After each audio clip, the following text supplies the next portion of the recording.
hefty penalty without a second thought, and moved my life in boxes into Rachel's spare room. It was there, surrounded by the literal and figurative wreckage of my life, that the first unexpected glimmer of a new path appeared. Rachel's husband, Peter, had an older brother, Adam. He was also staying with them temporarily, navigating the messy, painful aftermath of his own divorce. His wife, Rebecca, had cheated on him. The first time we talked, it wasn't some deep, meaningful conversation.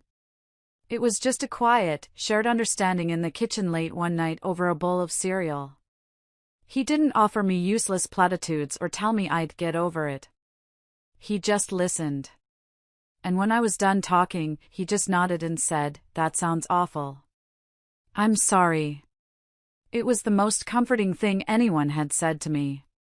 Adam was 32, a successful contractor who owned his own construction business. He was kind, grounded, and had a wry, self-deprecating sense of humor that managed to make me smile, even when I felt like my world was ending. One evening, a few weeks after I'd moved in, we were sitting on Rachel's back porch, watching the fireflies. He started telling me more about his divorce. His wife, Rebecca, had been having a long-term affair with her personal trainer. The gaslighting was the worst part, he said, his voice quiet, staring out into the darkness. She made me feel like I was crazy for being suspicious. She called me boring, controlling, anything to justify what she was doing. She twisted everything to make me the villain in our story. A chill, sharp and specific, went down my spine.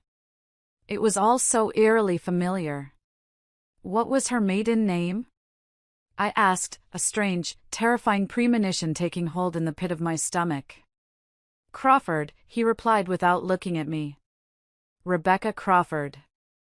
Why? The world stopped spinning for a second.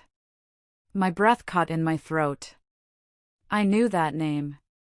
Rebecca Crawford wasn't just some random woman.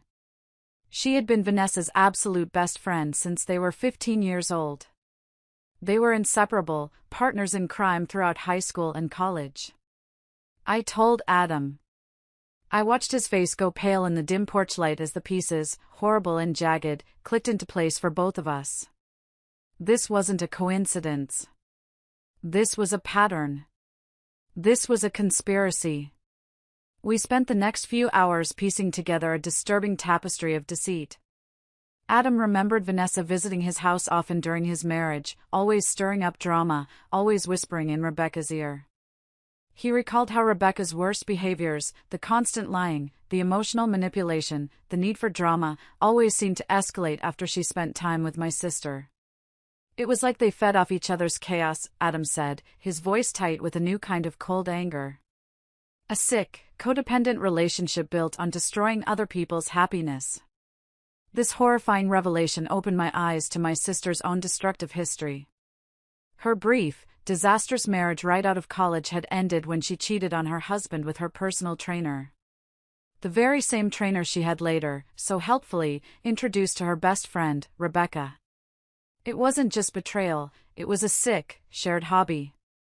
We learned from mutual acquaintances that they had a reputation in certain circles.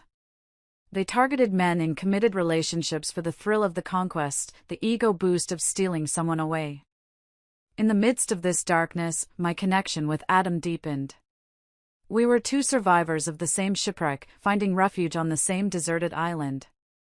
2 months after my cancelled wedding, he took me on our first official date to a quiet Italian restaurant. I was a wreck inside, nervous, terrified of being hurt again. I almost cancelled 3 times. Olivia, he said, sensing my anxiety as we sat down. His expression was serious and kind. There's no pressure here. None. We can take this as slowly as you need. Your friendship means everything to me, and if that's all this ever is, that's more than enough.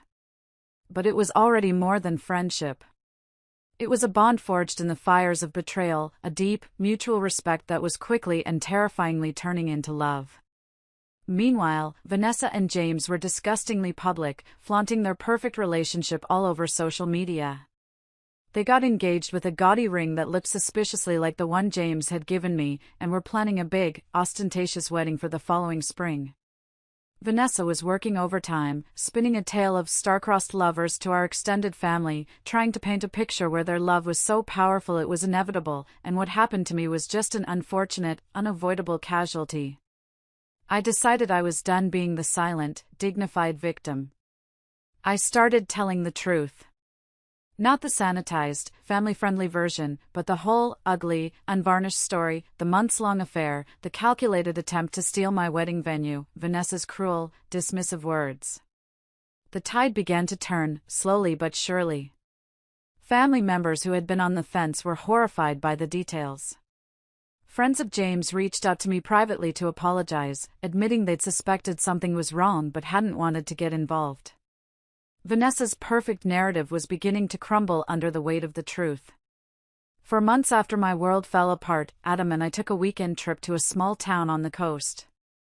Walking on the beach at sunset, with the sound of the waves crashing on the shore, I realized with a startling clarity that I was